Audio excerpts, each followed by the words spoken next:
Welcome back, everybody. This is our Bad Batch Season 3, Episode 9 reaction and review. Today, Lucas isn't with us, but he'll be back for the next one. Feel free to hit him up in the comment section for his takes.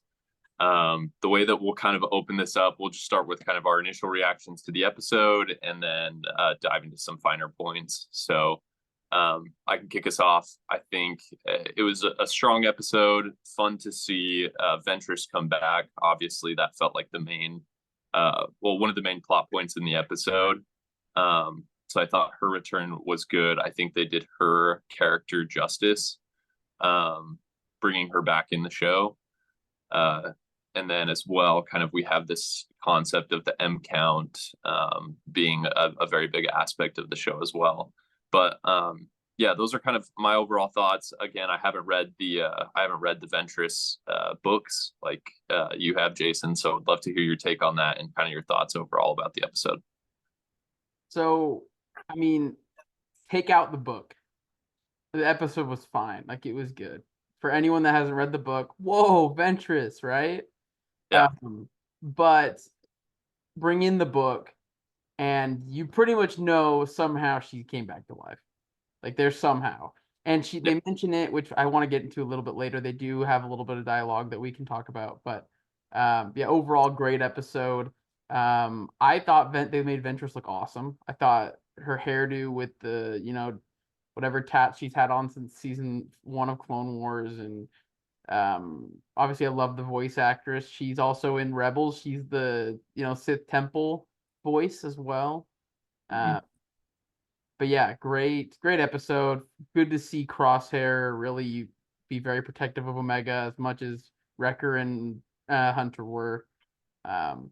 Also interesting for Ventress to really reach out to the Force. I thought that was a very interesting moment that, she's not really that kind of person to express herself outwardly like that, but in Dark Disciple, she becomes that person.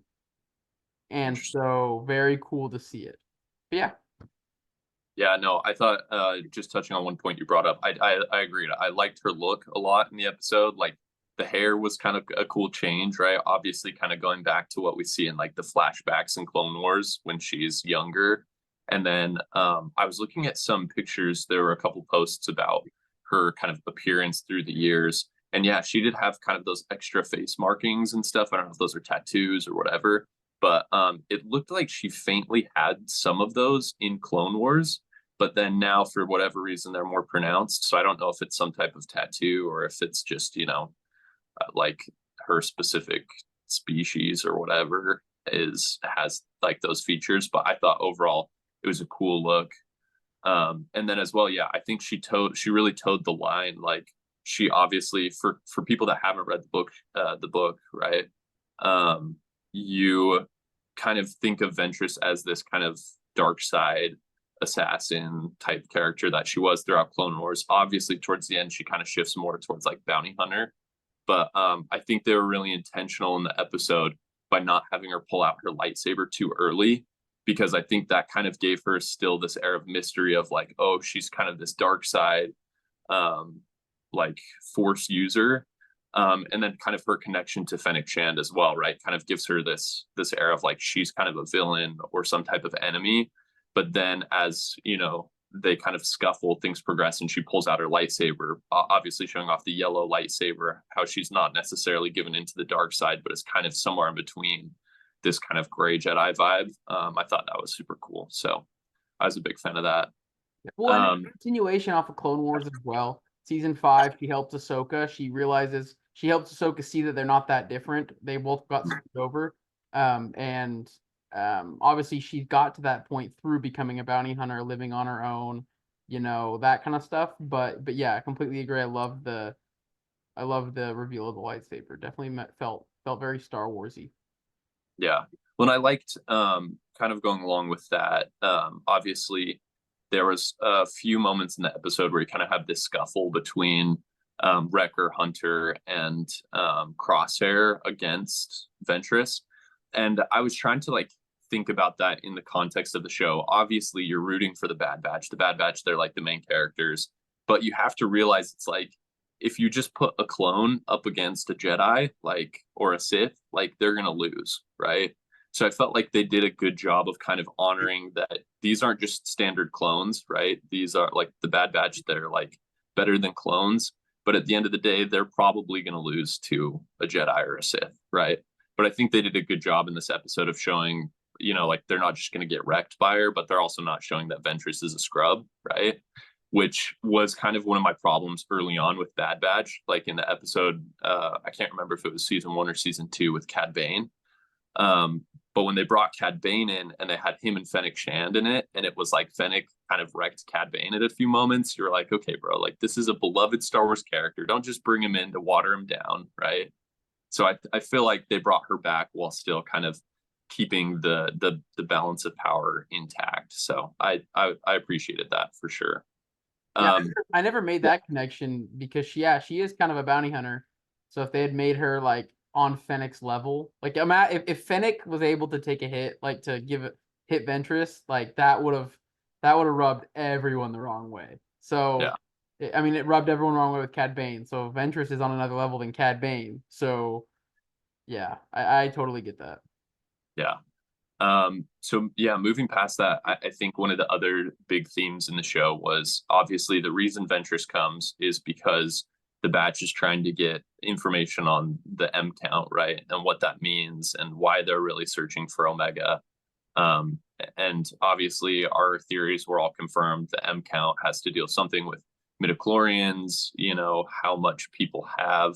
And she kind of lays that out where it's like, okay, the M count is basically if somebody has some type of like genetic makeup that gives them the potential to be force sensitive or the potential to be a Jedi or to be able to awaken that. I think that'd be kind of a cool thing to pull apart, and maybe get your take on that, because it felt in one aspect, it felt like what George Lucas has kind of given us in like the original trilogy, where it was like, like the force is kind of like all around us, it binds us and does all this. But then it also still had that vibe of like the prequel era and, midichlorian count being in your blood and they're having some type of, interaction or relationship there. So it felt pretty good, but I don't know if you had any specific thoughts on that. Yeah, Omega is very, anxious and accidentally spills the beans that like they're talking about her in reference to what M count is.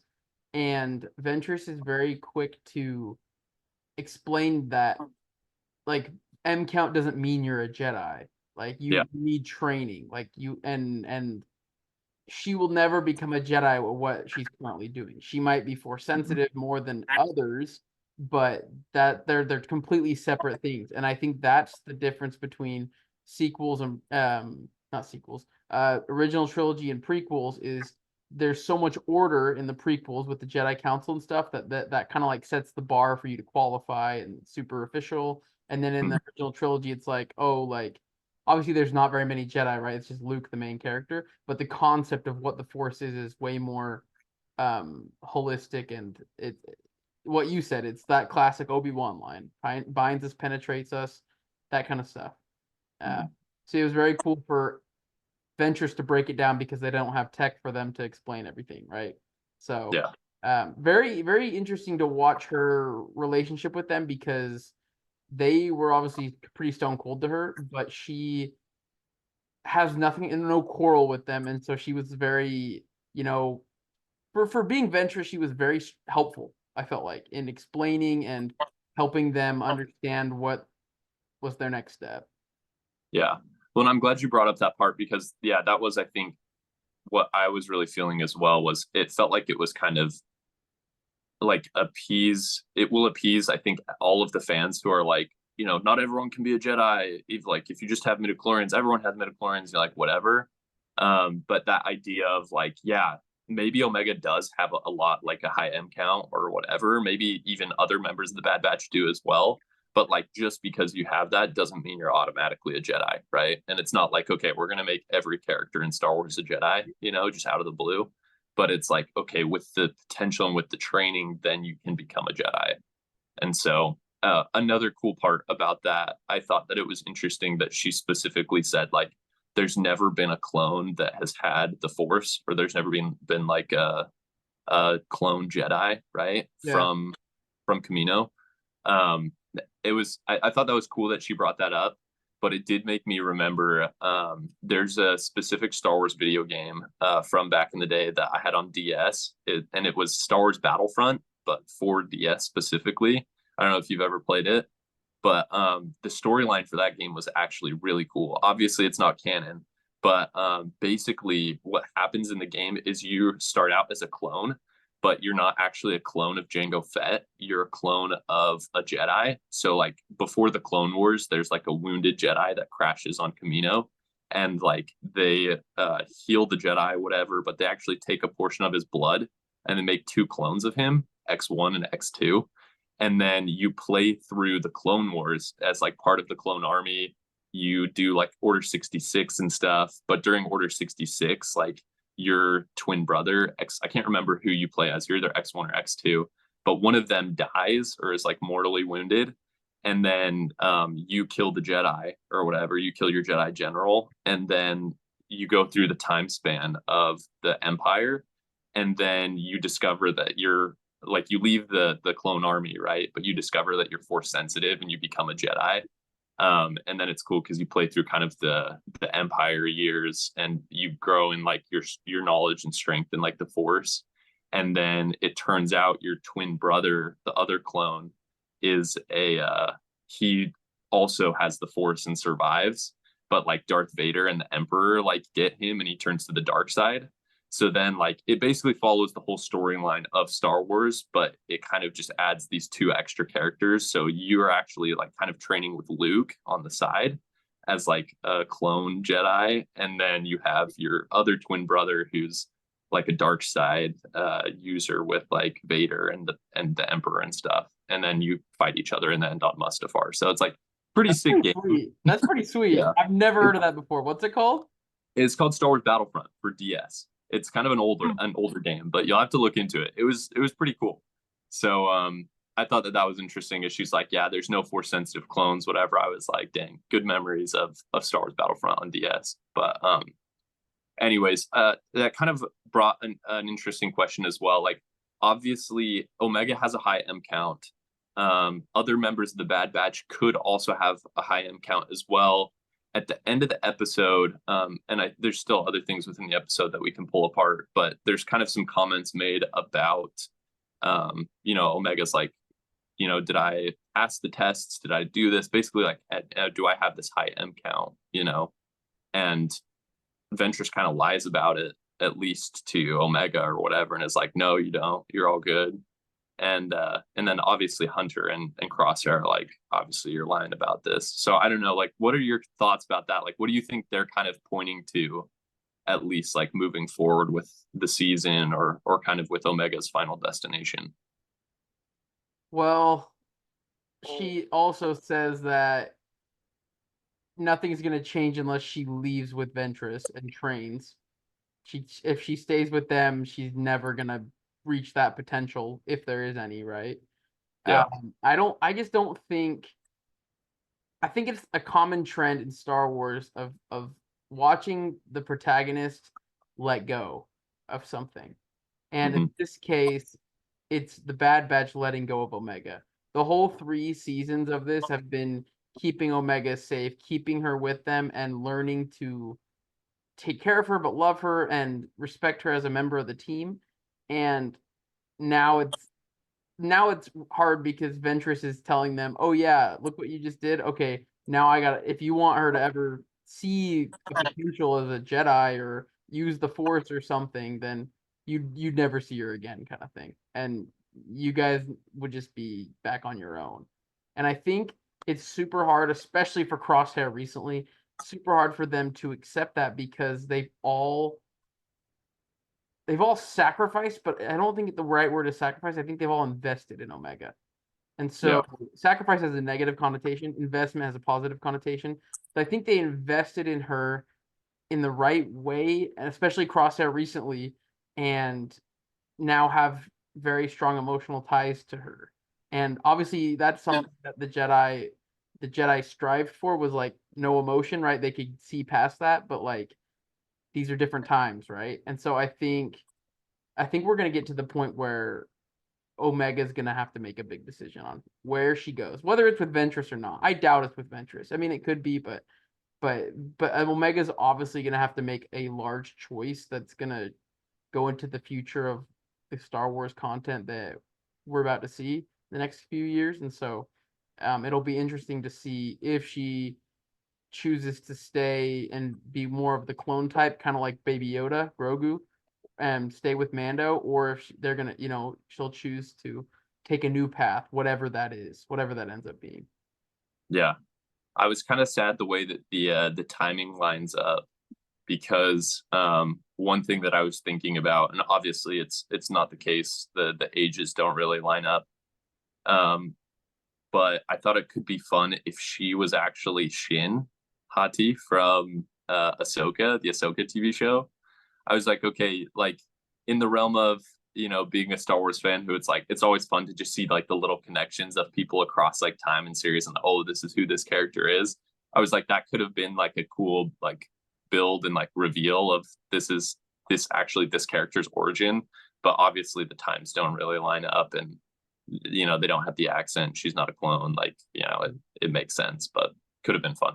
So Well, and she's a little bit older than Ezra and Cal. No, she's yeah, similar age to Cal, so she's probably Cal's probably her closest in age. Ezra is going to be about a decade younger than her, which means Sabine's going to be about a decade younger than her.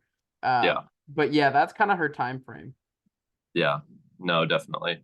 But I agree. I think it'll be interesting. And yeah, that's a really good point you bring up. Obviously, big theme in Star Wars. Yeah, letting that go, kind of removing those attachments.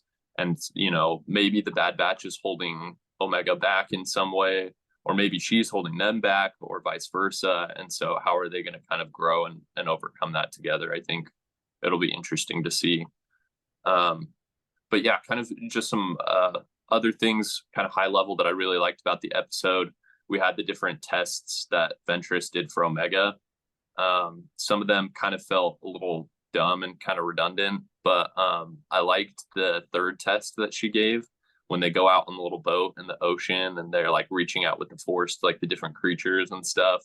That gave me a super similar vibe to like Star Wars, the Clone Wars, Star Wars Rebels, obviously with like obviously it's more present in Star Wars Rebels with like Ezra reaching out to like the different Loth cats or to the hyperspace whales, whatever, all the different creatures. That's a big thing that Ezra does, but obviously we see it a little bit in Clone Wars too. So that was kind of a nice nod to those other shows, which obviously I'm a big fan of, but it felt like it kind of stood on its own as well, and definitely had a Bad Batch feel to it. And like you said, I really liked the just seeing kind of Crosshair's attachment to Omega at this point, and seeing how obviously Hunter and Wrecker are invested in her and are very protective of her. But even like at the end of the episode, when they're climbing onto the ship out of the ocean or whatever, and like Crosshair's the one who's like reaching out to Omega and helping her onto the ship, and then even he's reaching out to Ventress too and helping her onto the ship.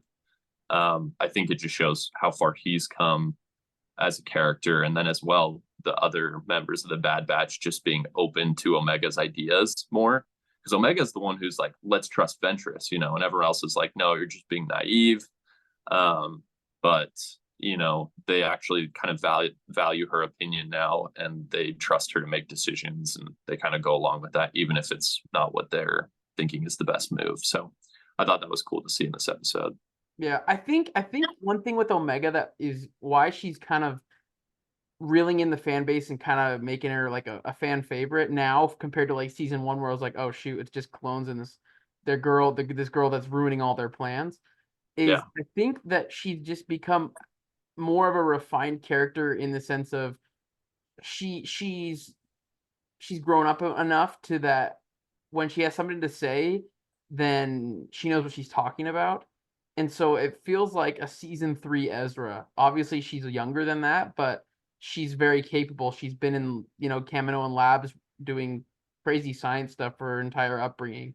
And I think it's just given her more poise and ability to connect with others at an earlier age. And that was Ezra's problem from the beginning, is no one wanted to connect with him. He's super annoying kid, right?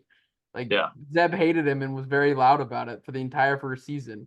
And just to follow up what you're saying with the training, like the forced training that Ventress did, I mean, that had season 1 Rebels written all over it, where Ezra's doing a handstand on the ghost and getting Chopper's throwing milk cartons at him, and then he can't connect with the Loth Cat, and it's Empire Day, and he's frustrated, and Omega's already given up because it's too slippery. Very, very iconic Star Wars. Ahsoka being frustrated that she's not learning fast enough, and Anakin's teaching her something like really important. And I felt like even though they're not Master and Apprentice like the other two shows, it showed uh, it showed Omega's ability to connect with someone she barely knew, and Ventress's new openness to good. And you really see that in Dark Disciple. Like she's like what we've seen with Crosshair is what Ventress got in Dark Disciple. Just a complete rework. She learned like to trust people and love and have greater purpose outside of herself. And I think that's why when Fennec probably hit her up, it's like, hey, people are interested in M count. That she's like, oh, like we all hate the Empire, like I can do some good. And so I Yeah. really think that Omega's was able to tap into that immediately with Ventress. Yeah. No, I like that a lot too. But I also like too, it didn't like you're saying, it felt like a very genuine change. It didn't feel like, okay, we're just filling in the blanks here and she's going to be good, so we're just going to make her automatically good. I thought there were some fun, like kind of comedic moments. I liked when Ventress and Omega were getting on the boat, and Omega is just like all happy and smiling and stuff, and Ventress is like, "Stop smiling, bro. It's unsettling," And I was like, okay, like that's just what Ventress would say. And so I agree. Like they did a good job of showing that change. And yeah, I was getting a lot of like early Star Wars The Clone Wars Ahsoka vibes from Omega, right? Where it's like Ahsoka in like the Clone Wars movie back in 2008 or whatever. Like I didn't like her. I don't know if the fan base really loved her, right? But as you move Talks through about this, it at Comic-Con all the time. yeah, She brought it up this past year, and so because she kind of got hated on. yeah, totally. But then they build her into this amazing character, right? That's now is like one of the favorites in the universe. And I wouldn't say Omega's really at like peak Ahsoka Tano point, but she's definitely not at the Ahsoka Tano Clone Wars movie point. She's definitely come a ways. So I'm happy to see that, and it gives me hope for the story moving forward. So unless you got anything else to add, we'll just get to ratings. Well, just the one thing about the 9 lives, Mm, with she's got more than one life. I think that was the biggest moment for me in this entire episode, because the second I saw her in the trailer, I was like, all right, what are they adding? What are they adding to this content? Because Bad Batch happens well after Dark Disciple. yeah, So obviously in the timeline, we only know of 2 Night Sisters that are still around at this point. Two, did I say 2? I mean, Marin's one of them, and obviously yeah, Tanner Malikos has the Night Sister magic. uh-huh, So I consider him a Night Sister to a degree, but outside of that timeline of Jedi Fallen Order, then I don't know how else she could have been revived without another party, you know? And yeah, so they already announced on Twitter. I'll send you it so you can put it in the video.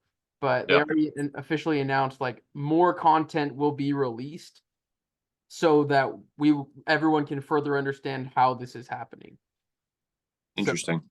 so yeah, that was the last thing. That was the biggest moment for me. Was okay. They just announced that we're getting more Ventress content somewhere.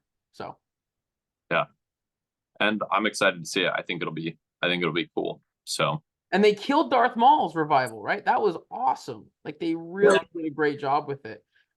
Darth Maul is a million times more than the character he was in Phantom Menace, and we all have such a great respect for him now. And so I think they can do it with Ventress. I know it's gonna hurt a lot of people in the fan base if they do it wrong, and obviously they haven't got everything right recently in production and all that, but I think, but I have faith in Dave. I do. And this is animated. He's yet to screw up animation across Bad Batch, Rebels, and Clone Wars. So. Definitely. Couldn't agree more. All right. Let's get down to ratings. How'd you rate this episode? Ooh, I'm gonna go 8.5. I am. That's pretty high for a Bad Batch rating for me. Great content overall. I thought compared to the Rex episodes, I really felt like this Ventress episode pushed the story in a positive direction. Rex's was such a standstill and all the clones died, and so I was just like, what the heck? Like, it's not a very great way to bring him in, but Ventress really showed us. I don't know. Overall, I could go into tons of details, but we already talked about it all. I would definitely say 8.5 out of 8.5 out of 10, and great soundtrack, and love to see more development from Crosshair, and even Omega to an extent. Yeah. I wouldn't say that that's too high. My rating for the episode, I give it an 8 out of 10. Again, kind of just similarly looking at how I felt about this episode overall compared to past episodes. I think that's kind of where it lands. Again, I don't think I can really add more to what we've said. I thought it was cool seeing Ventress come back, and I feel like they really did all of the characters justice. And then, like you said, we do get to see some growth, both by we see kind of how far Ventress has come, but also, we get to see kind of Omega stretch herself a bit, and we get some more background on the M count as well. So overall, really solid episode, and I'm excited to see what comes next. It's been really hard to rate these episodes, because I feel like it has a Rebels season 1 vibe. This whole season has, because I know when I watch it again, I'm gonna like the episodes more, not just per episode, but because I'll know what happens next. Definitely. And so, there's a great chance we see more of Ventress. That's gonna make this episode way better. And it's already at 8.5. Now, that's not the best Bad Batch episode I've ever seen, rating wise, but I just know that another watch through when we've had the whole picture definitely can boost a lot of the scores of these episodes we've been watching. For sure. I think that's the difficulty with going by week by week and just saying, based on when I watched this, it felt like this, but like you said, yeah, we could definitely come back later and feel totally different about this. Usually in a good way, sometimes in a bad way, but usually in a good way. So, anyways, I think that's about it for the video. So we will catch you all in the next one with episode 10.